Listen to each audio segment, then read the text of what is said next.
日本の皆さん、 AI をただの流行りだと思っていませんか？僕たちが住むオーストラリアは今大変なことになっています。今年2026年6月発表、豪州最大の調査機関ロイ・モーガンの最新データで、大人の4人に1人約500万人以上が AI を毎日使っていると判明しました。さらに医療ベンチャーのフルエント社が脳内チップの革命を起こし、一般人が LLM で愛犬の皮膚がんの治療を発見する時代です。身近な飲食店でも様々な方法で AI が活用されています。ちょっと前までただの SF って思われていたことが現実に起き始めているのです。皆さん、現実に追いつく準備はできていますか？グレイガーイズタニーチャンネルです。本日もよろしくお願いします。さあ、今回の動画なんですけど、いやもうほんまにびっくりするぐらいいろんなことがオーストラリアで起きてます。冒頭でも言うたように、つい最近まで SF やって思われてたようなことはもう本当に起き始めてます。今回の動画では今オーストラリアで起きているイノベーションと身近な例で飲食店を例に実際どんな風に AI が活用されているか、そして僕らにとって多分一番重要やと思うんやけど、もう今回の動画でほんまになんで僕らがこんだけ AI 使ってくださいって言いながらいろんな AI の活用方法を皆さんにお勧めしてるのかっていうのを、もうまとめて解説していきたいと思います。さあパート1、実際にオーストラリアで起きているイノベーションなんですけど、その前に冒頭の補足です。実際にオーストラリアの調査最大手のロイ・モーガンのデータで500万人以上、つまりオーストラリアの大人の4人に1人以上が毎日AI を何かしらの方法で活用してると。っていうか実際に使われてる方は1000万人を超えてるって言われてるから、日常じゃなくても何らかの形で、それぐらい AI ってオーストラリアでもすでに本当に身近です。それが現実です。オーストラリアでは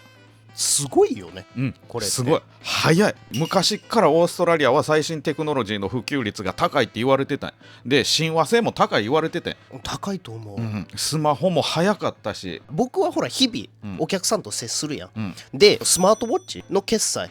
の多いこと、タッチ決済とかも世界でも結構早い段階で入ってるし、そんなオーストラリアやからこそイノベーションが起きるのも早いんよ。なんかオーストラリアちょっとバカにしてたわ。いやもうすごいよ。で今回はとりあえず、3つほどオーストラリアで起きているイノベーションの例を持ってきたんで、今から軽く解説しますね。1つ目が冒頭でも出てきた医療系スタートアップであるフルエントっていう会社ですね。ここは脳波から思考や発話を読み取る、侵襲性が低く AI を活用したブレインコンピューターインターフェース BCI の開発により、医療および神経科学分野で大きなブレイクスルーを起こしました。これつい最近チャンネル7のニュースでもやってましたね。そうなんですか。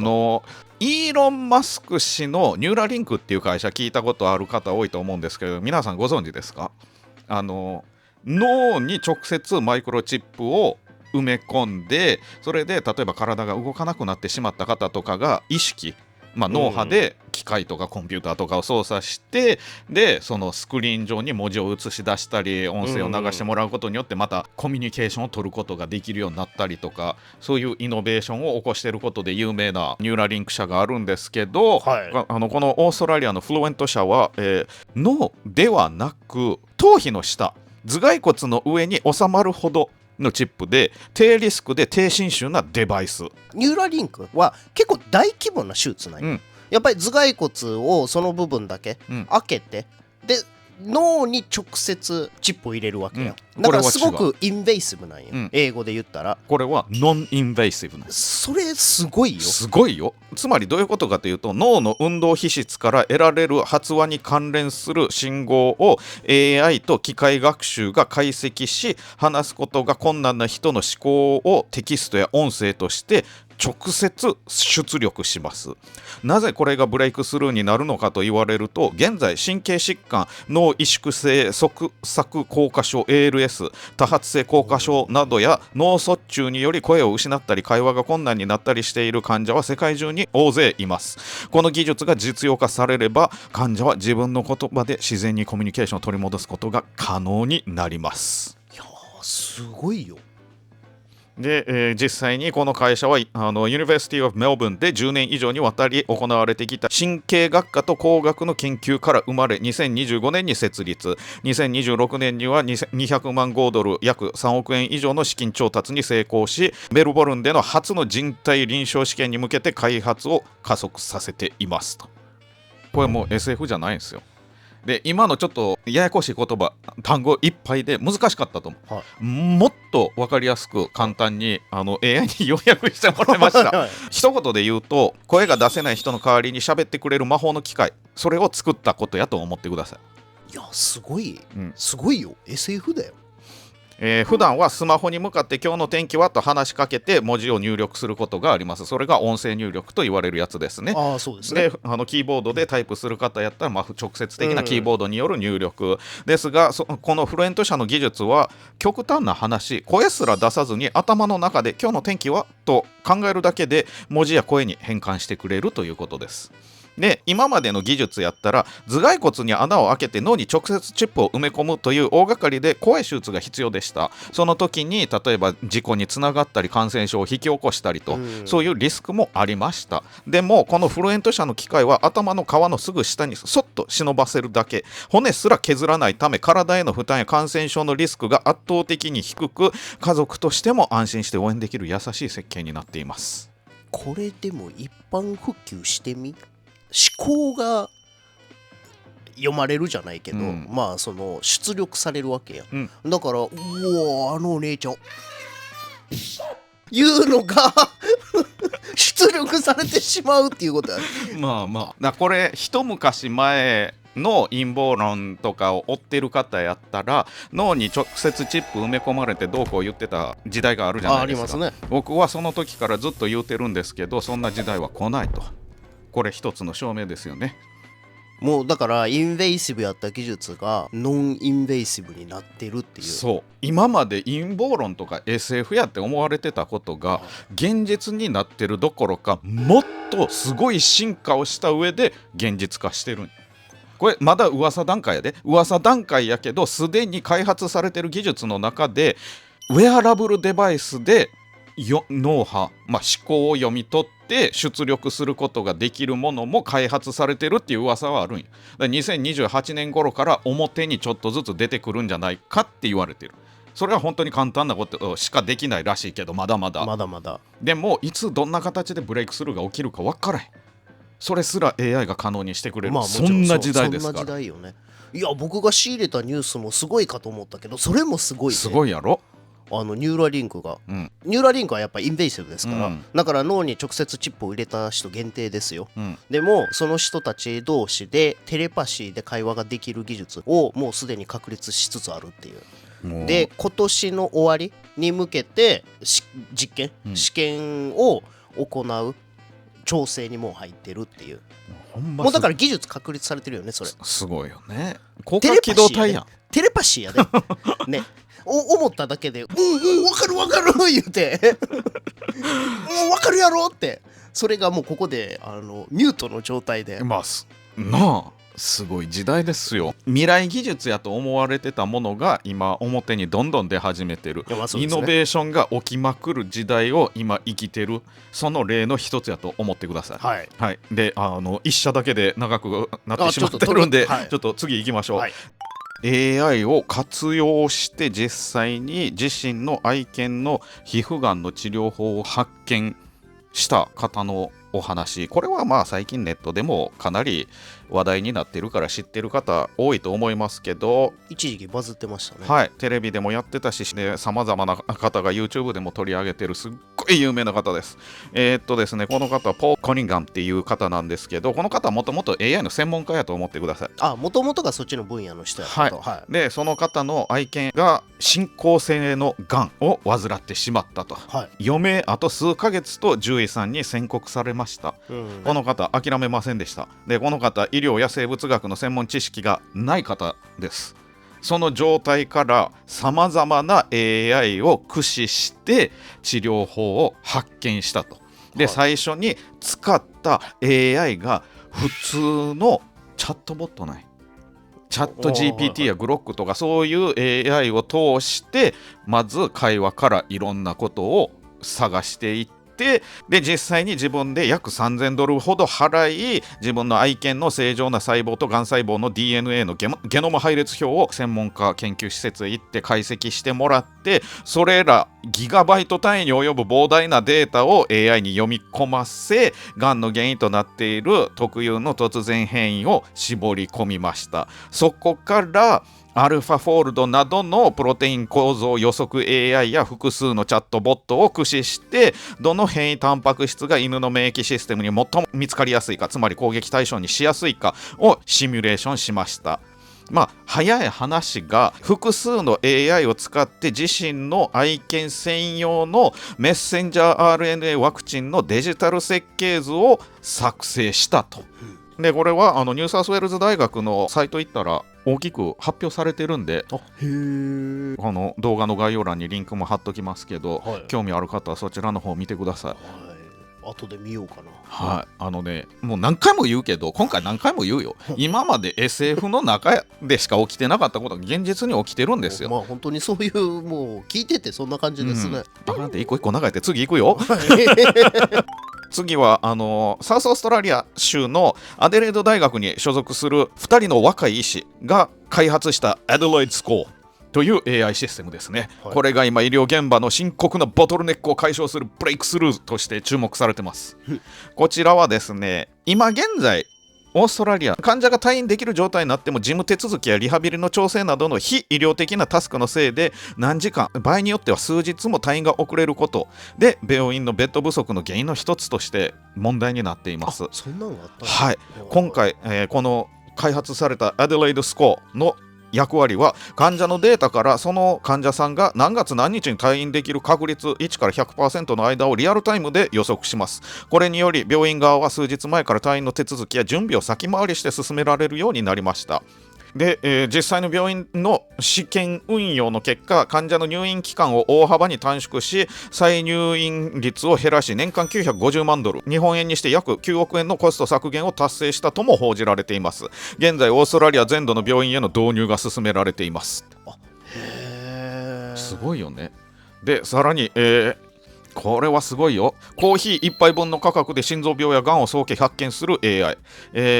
ウェスタンオーストラリア州のエリス・コーエン大学の研究チームは、一般的に広く使われている骨密度スキャン、デクサスキャンと言われるものや超音波画像から深刻な病気の初期兆候を見つけ出す AI アルゴリズムを開発しました。これの何がすごいのか、心臓病やがんの精密検査には通常高額な費用や強い放射線被曝 CT スキャンなどが伴います。この AI を利用することによって、本来は骨のスカスカ度を測るための安価で低放射線なスキャン画像から、血管の微小な石灰化や目に見えないレベルの組織の異常を検知します。飛行機でロンドンからパースへ移動する際に出る宇宙船と同等の極めて低い放射線量かつコーヒー1杯分程度の低コストで心臓病、がん、さらには糖尿病による失明リスクまで早期発見できる検査体制が現実味を帯びてきたということで注目されています。大幅なコストカットっていうことよね。はい、早期発見に大幅なコストカット、さまざまなイノベーション起きてるでしょ。 AI と医療業界って親和性が高いんやな。っていうか、今何がすごいって、その分野の専門家が AI を使うととてつもない発見とかイノベーションが起きていくんよ。それが何よりもすごい。で AI を使う専門家の数がどんどん増えているんや。もちろんそうですね。だからどんどん今まで想像もしなかったようなコストカットとか新たな手法とかが見つかっていってるんよ。現行の AI モデルですらこのレベルやからね。だからもっとすごいモデルが出てくる、もっと専門家が使っていく、もうとてつもないことが起きていくよ。想像がつかない、想像つかへんやろ。そう思って今回僕らにもっと親和性が高い分かりやすい飲食店で活用されている AI の一部を紹介したいと思います。それではパート2。さあ、多分皆さんにとっても身近であろう飲食店で実際にどのような AI が活用されているのか、まず、シドニーのレストランやカフェでは24時間対応可能な AI 音声ボット、今こっちで有名なのが HeyBuddy とか、これ読み方なんですか？ASYST、AISYST などが広く導入され始めてます。早い話が電話を AI が代わりに出てくれる、はい、でそれで予約とか受付を全部やってくれるって、はい、飲食店って特に個人経営店やと人でギリギリでしょ。まあそうですね。だからちょっと何かに忙しくなったら余分な人が回らなくなる、手が開かなくなる。だから電話かかってきたら対応できへん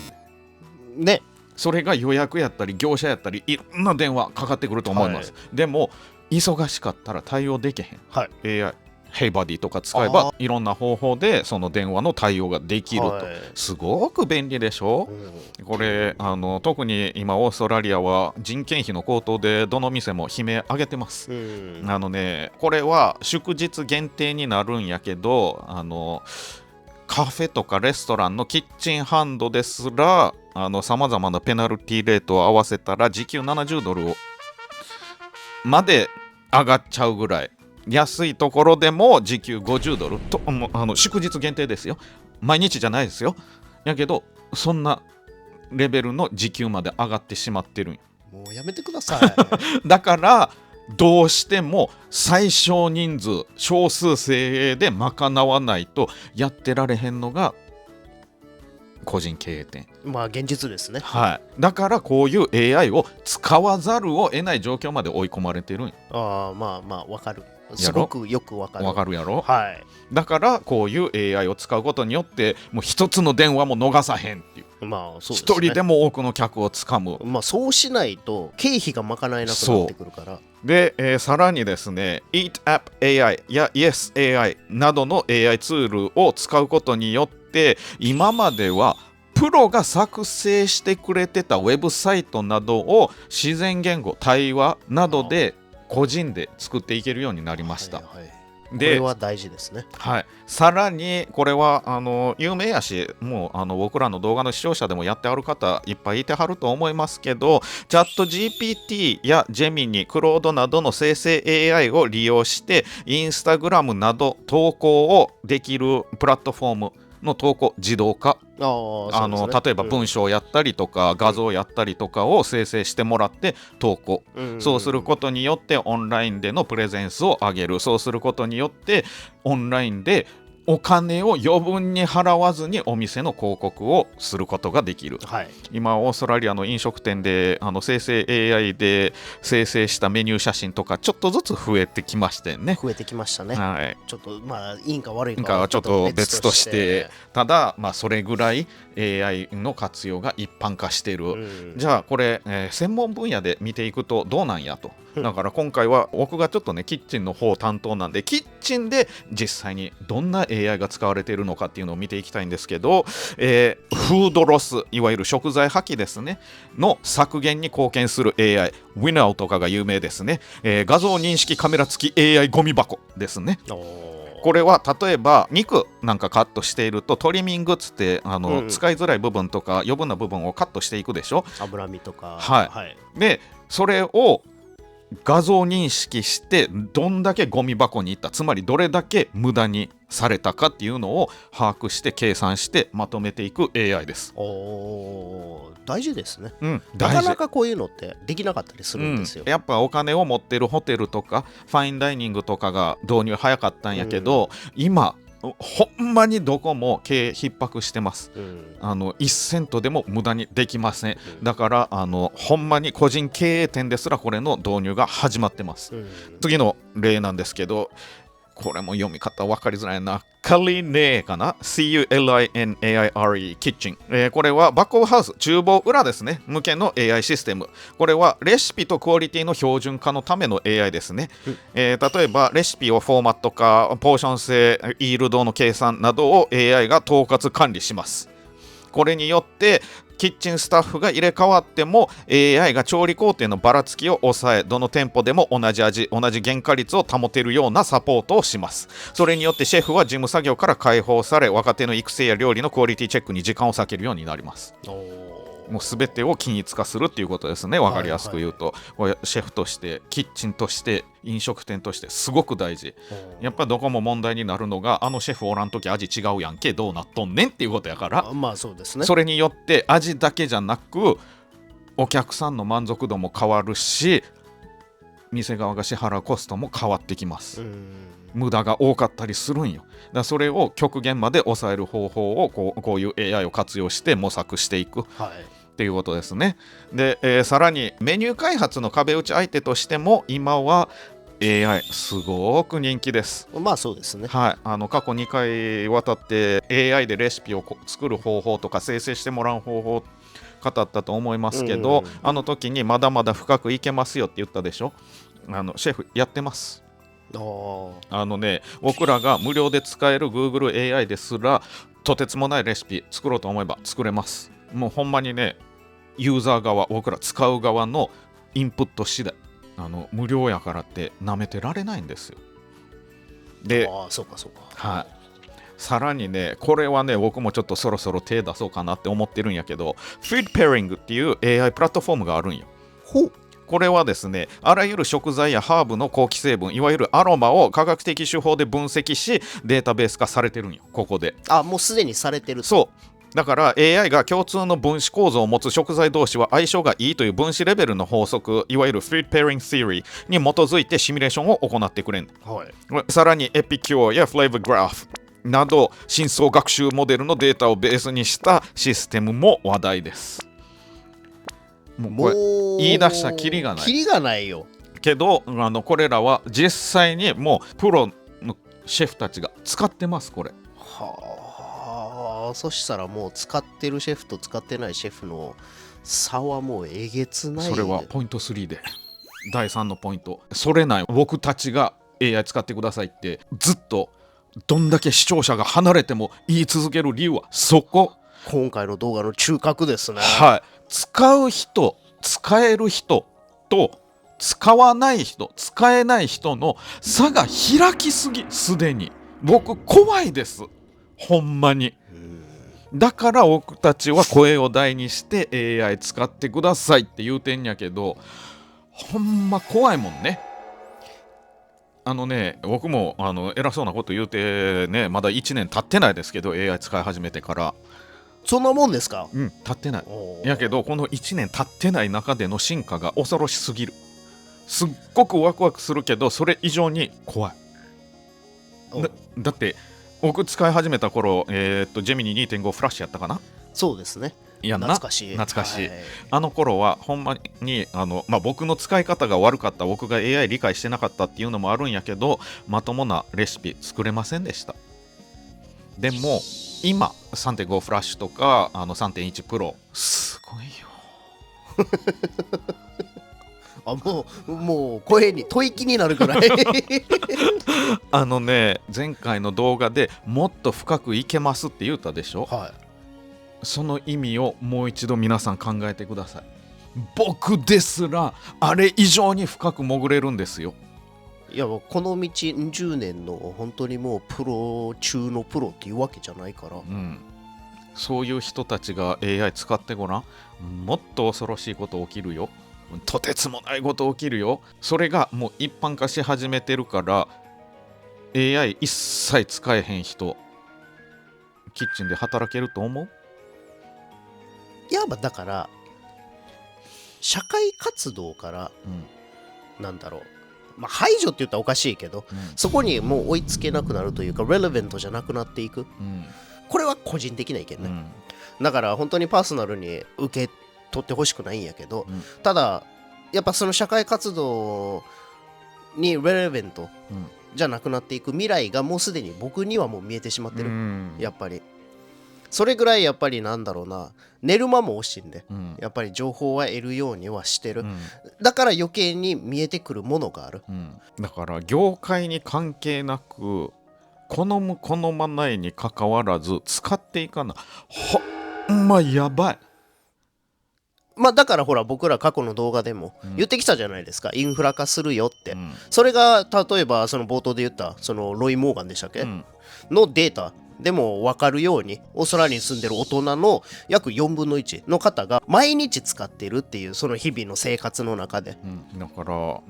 の動画で何回も言ってますけど SF じゃないんですよ。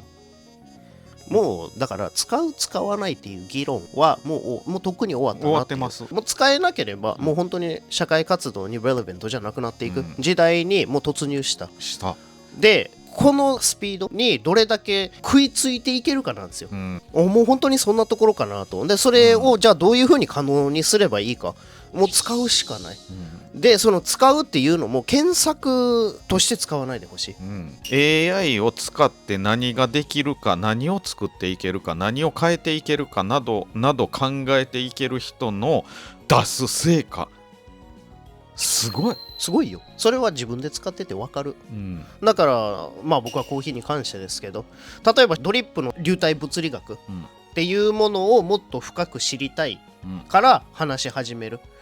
そしたら本当にそれがマッピングされていくというか、最初のきっかけは例えばドリップした時にお湯をこう中に入れますと、そしたら水が溜まっていくよね。そしたらその中で粉がどういう動きをしてるんだろうっていう興味本位から出てくるんよ、それがいわば専門的な言葉をつけたら流体物理学になっていく、でその時にお湯がどういう風に逃げていくかとかっていうのがもう本当にシミュレートされていく、自分が頼んでもいなくても、そういうところに話が派生していくんよ、それがやっぱりすごいなって思う。でそれすらも可視化できるようになってる。でそれを何の特別でもないただのカフェのバリスタがやってる。まあだから興味ですよね、やっぱり好奇心でそれをちょっとどうなってたんやろなっていう軽い気持ちで聞くんですよ、ただまあだから右から左の作業しかできない人は仕事を奪われていくんじゃないかっていう懸念が広がってますけど、これはまたいつかの機会に。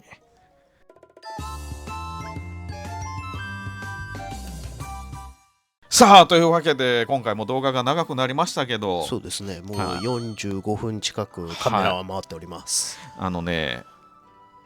何回も言うけど SF じゃないのよ。もう現実的な、今日言うたことも僕自身リサーチしながら思ったもん。どんだけこれ AI のハルシネーションやったらよかったかって、ほんまどんだけよかったか。そしたらよかった、自分が騙されてるだけやん、現実にこんなこと起きてないやんって笑えて。まあそうですね、お前夢見すぎやわって言えたかもしれんわな、でも今日出した企業名とか皆さんググっていただいたらすぐ出てきます、それでも信じられへん方は前回や前々回の動画で僕が用意したプロンプト使ってレシピを生成してみてください。でそこでとどまるんじゃなくてもっと専門的な観点を入れて試してみてください。もっと哲学的なことも入ってってもいいし、例えば味の組み合わせとかも入ってってもいいし、食品科学とか熱力学とかも加えていっても面白いし、で衛生学でももうちょっと専門的なことも入れてってもいいし、今度は例えばハサップや厚生労働省 FDA だけじゃなくて、例えばオーストラリアやったらどうや、ニュージーランドやったらどうやとかさ、そういう観点をどんどん入れていっても面白いかもしれません、でほんまにね恐ろしいよ、僕はこの AI の進化が。多分だから認識されてないんじゃないかなって思う部分が、僕らが例えば Google 検索してやで、普通にアクセスできる情報ってあるじゃないですか、そういう情報はすでにフィードされてるっていうことなんですよね、で例えば Googleのジェミニなんかそうですけど、データカットオフが2025年の1月っていうことは2025年の1月までのオンラインに公開されてた情報は全部学習済みっていうことは、それを引き出せるか出せないかは自分ら次第なんよ。それに気づいてほしい、一日も早く。同時にこれ世間がまだ気づいてないから救われてる部分って大きくあると思う。世間が気づいた時が一番怖いんじゃないかなって僕思う。まあそれはまた別のトピックになるんでただほんまに今 AI まだ使ってない方は使い始めてください、で使い方分からへん、そんな方はぜひコメント欄にコメント残してください。僕らにできる範囲で分かりやすく解説していきます。で、前回や前々回みたいに僕は料理でよく例えさせていただくんですけど、料理プロンプト作ったりとかAI 活用法なんかもシェアしていくんで、はい、ほんまに分からんことあったら聞いてください。はい。じゃあ今回のキーワードはまた Y さん解説お願い。まあでもほんまに僕らでよかったら解説していくんでコメントよろしくお願いします。まあとりあえずね、はい、僕らもこうやって皆さんに情報をねもう提供していきたいんで、ぜひ今回の動画役に立ったって思っていただけたら高評価とチャンネル登録とハイプもよろしくお願いします。お願いします。まあこんな感じで一生懸命やっていきましょう。やっていきましょう。一緒に頑張っていきましょう。はい、というわけで、本日は以上となります。ありがとうございました。